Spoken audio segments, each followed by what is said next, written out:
Mire, y en Francia, investigadores del Instituto Pasteur de París aseguran que esta vacuna, justamente la de Pfizer, produce anticuerpos capaces de neutralizar la variante india del coronavirus, pero su eficacia es ligeramente menor. Señalaron que las personas vacunadas con 2 dosis presentan anticuerpos en su suero sanguíneo eficaces contra la variante inglesa, pero menos eficaces contra la variante india. Señalaron que a pesar de una eficacia ligeramente menor, la vacuna Pfizer es probablemente, en efecto, protectora también contra esta cepa.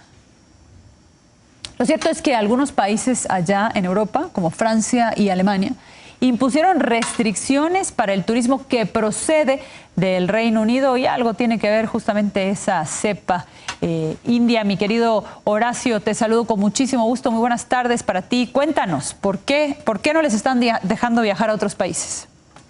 ¿Qué tal, Andrea? Muy buenos días. Bueno, pues ya hablábamos tú y yo hace un par de semanas cuando se pasó aquí en Reino Unido la fase 3 de la estrategia anti-COVID, que en ese entonces era abrir ya el interior de restaurantes, casinos, tiendas, pubs, etcétera, y permitir viajes al extranjero, que no iba a ser nada sencillo pasar a la fase 4 planeada para el 21 de junio.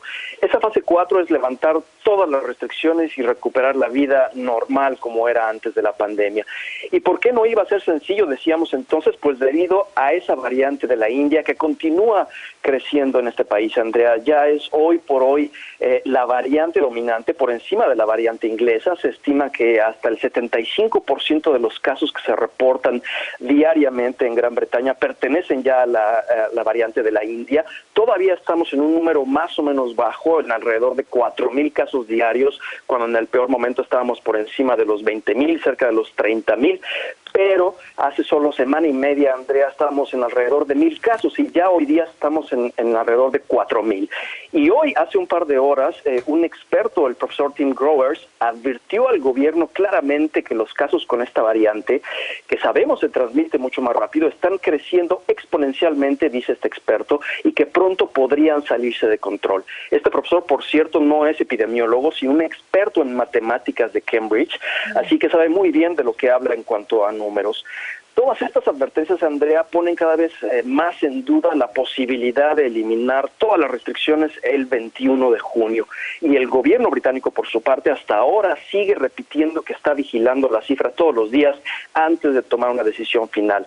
Decisión que están retrasando porque ¿qué es lo que quieren ver? Quieren ver si la vacunación, que se está, de hecho, ya acelerando en los últimos días y se ha comenzado a vacunar ya a menores de 20 años, puede mantener a raya a la variante de la India. Esa es la apuesta del gobierno británico por ahora. Los que no están esperando para ver qué sucede, como decías, son los países vecinos que quieren evitar que les suceda lo mismo, es decir, que los británicos traigan a sus fronteras a la variante de la India, se convierta también en la variante dominante. ¿Qué están haciendo? Pues imponiendo severas restricciones de cuarentena a todo británico que quiera entrar. Y estoy hablando sobre todo de Francia, que es uno de los destinos preferidos de los británicos. Más de 10 millones visitaron el país galo en el 2019, antes de la pandemia, pero ya se están sumando otros, Alemania y los países escandinavos, por ejemplo. Así es de que, aunque el gobierno británico le diga a sus ciudadanos el 21 de junio, ok, pueden ya salir, diviértanse, vayan a la playa en otros sitios, es posible que esto sea evitado por los mismos destinos turísticos. Todo dependerá, al parecer, Andrea, de lo que pide el experto del que hablaba, cuya petición para el gobierno es no actuar demasiado tarde como lo ha hecho ya en varias ocasiones durante la pandemia. Así es de que veremos en los próximos días si el gobierno británico toma alguna decisión fuerte, dependiendo, claro, de qué tantos casos de la variante de la India veamos en los próximos días y si sigue creciendo tan rápidamente como ha crecido en los últimos días, Andrea. Horacio, cuéntame una cosa. El número de casos incrementó, por lo que me platicas, todavía muy lejos de sus peores momentos, pero ciertamente incrementó un poco. ¿Y el número de hospitalizaciones, porcentualmente hablando, también está identificado? Yo sé que es una pregunta extraña la que te estoy haciendo. Lo que estoy tratando de entender es, entiendo yo que el proceso de vacunación no necesariamente evita que te contagies, que puedas de pronto contraer la enfermedad, pero sí debe idealmente evitar que concluya en una hospitalización o, en el peor escenario, en la muerte. ¿Han hecho algún estudio como para comprobar si esto está sucediendo, dado que ustedes son uno de los países con la mayor tasa de vacunación, cierto? Así es, Andrea. Sí, el número de casos hospitalizados todavía está muy bajo, estamos por debajo de los 2,000 por ahora en todo el país.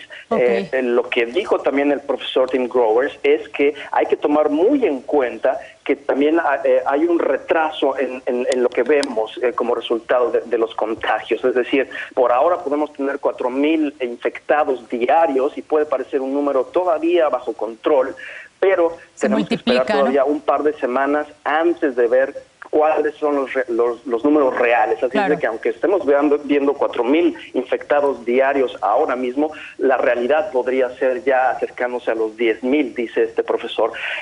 Y eso es lo que se tiene que tener muy, muy en cuenta, que los números que vemos el día de hoy no son los números reales. Se van a proyectar claramente hasta dentro de un par de semanas, Andrea. Sí, es que hay un factor multiplicador, ¿no? Particularmente que después de la vacuna muchos de los casos pueden incluso resultar asintomáticos. Así que me imagino que hay un factor multiplicador muy relevante. Ya platicaremos tú y yo la próxima semana, mi querido Horacio, para que me cuentes cómo les fue. Te mando por lo pronto un fuerte abrazo, que estés muy bien, que tengas bonita tarde allá en Reino Unido. Igualmente, Andrea, cuídate. Hasta luego. El gobierno de Gran Bretaña lucha, ya nos contaba Horacio, para frenar la propagación de esta variante de la India del coronavirus. 8 zonas de Inglaterra fueron identificadas como áreas rojas y se pide a las personas que se hagan las pruebas de manera gratuita. Además, las recomendaciones y medidas sanitarias causan confusión en la población. Dominic Cummings, el antiguo principal consejero de Boris Johnson, dijo que decenas de miles de vidas fueron sacrificadas porque se retrasó innecesariamente la introducción de la primera cuarentena nacional. Fundamentally, the reason for all these problems was bad policy, bad decisions, bad planning, bad operational capability. It doesn't matter if you've got great people doing communications if the Prime Minister changes his mind 10 times a day and then calls up the media and contradicts his own policy day after day after day. En más información, en Vietnam, especialistas descubrieron una nueva variante del virus SARS-CoV-2. Se trata de una forma híbrida, aseguran, que combina la cepa india y la británica. Según los primeros estudios, su característica principal es que se transmite rápidamente por aire. La concentración de virus en la garganta y en la saliva aumenta rápidamente y se extiende velozmente en un entorno cercano.